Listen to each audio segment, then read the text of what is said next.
ನಮಸ್ಕಾರ ಪ್ರಿಯರೇ, ವಿಜಯ್ಸ್ ಇಂಗ್ಲಿಷ್ಗೆ ಮತ್ತೊಮ್ಮೆ ನಿಮಗೆ ಸ್ವಾಗತ. ಇದು ಇಂಗ್ಲಿಷ್ ಓದಲು ಕಲಿ ಇದರ 5ನೆಯ ಹೆಜ್ಜೆ. ಇದು ಇಂಗ್ಲಿಷ್ ಓದುವುದನ್ನು ಅತಿ ಶೀಘ್ರವಾಗಿ ಮತ್ತು ಸರಳವಾಗಿ ಕಲಿಯುವ ವಿಧಾನ. ಹಿಂದಿನ ವಿಡಿಯೋಗಳಲ್ಲಿ ನೀವು ಇಂಗ್ಲಿಷ್ ಅಕ್ಷರಗಳನ್ನು ನೋಡಿ ಅವುಗಳ ಉಚ್ಚಾರಣೆಯನ್ನು ನಿಧಾನವಾಗಿ ಕಲಿತಿದ್ದೀರಿ. ಈಗ ಅವೆಲ್ಲವೂ ಬರುತ್ತವೆಯೋ ಇಲ್ಲವೋ ಎನ್ನುವುದನ್ನು ಇಲ್ಲಿ ಟೆಸ್ಟ್ ಮಾಡ್ಕೊಳ್ತೀರಿ. ನೀವು ಮುಂದೆ ನಿಮಗೆ ಒಂದೊಂದು ಅಕ್ಷರಗಳು ಬಂದಾಗ ಸ್ವಲ್ಪ ಸಮಯ ಇರುತ್ತೆ. ಆ ಸಮಯದಲ್ಲೇ ನೀವು ಆ ಅಕ್ಷರದ ಉಚ್ಚಾರಣೆಯನ್ನು ಬೇಗನೆ ಹೇಳಬೇಕು. ಒಂದು ವೇಳೆ ಬರದಿದ್ದರೆ ಮುಂದೆ ಅಲ್ಲಿ ನಾನು ಹೇಳಿರ್ತೀನಿ, ಅದನ್ನು ಕೇಳಿ ಕಲಿಯಬೇಕು. ಪರ್ಫೆಕ್ಟಾಗಿ ಬರುವವರೆಗೂ ಮುಂದೆ ಹೋಗುವಂತಿಲ್ಲ. ಮತ್ತೆ ಹಿಂದಿನ ವಿಡಿಯೋಗಳಿಗೆ ಹೋಗಿ ಕಲಿತು ಪರ್ಫೆಕ್ಟಾಗಿ ಈ ವಿಡಿಯೋದಲ್ಲಿ ಸ್ಪೀಡಾಗಿ ಅಕ್ಷರಗಳನ್ನು ಹೇಳಲಿಕ್ಕೆ ಬರಬೇಕು. ಪರ್ಫೆಕ್ಟಾಗಿ ಕಲಿತಿದ್ದರೆ ಮುಂದುವರಿಸಿ. ಚಾನಲ್ ಸಬ್ಸ್ಕ್ರೈಬ್ ಮಾಡಿಕೊಂಡು ನಮ್ಮ ಕುಟುಂಬದ ಸದಸ್ಯರಾಗಿ ಬಿಡಿ. ಈಗ ಟೆಸ್ಟ್ಗೆ ರೆಡಿಯಾಗಿ.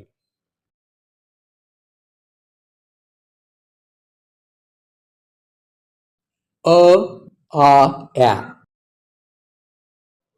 ಎ ಇ, ಇ ಐ, ಓ, ಅ ಉ, ಬ, ಕ,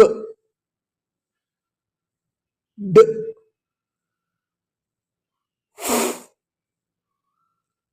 ಗ, ಜ,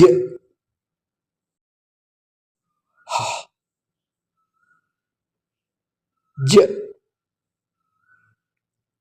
ಕ, ಲ್, ನ್, ಪ, ರ್, ಸ್, ಟ, ವ, ವ,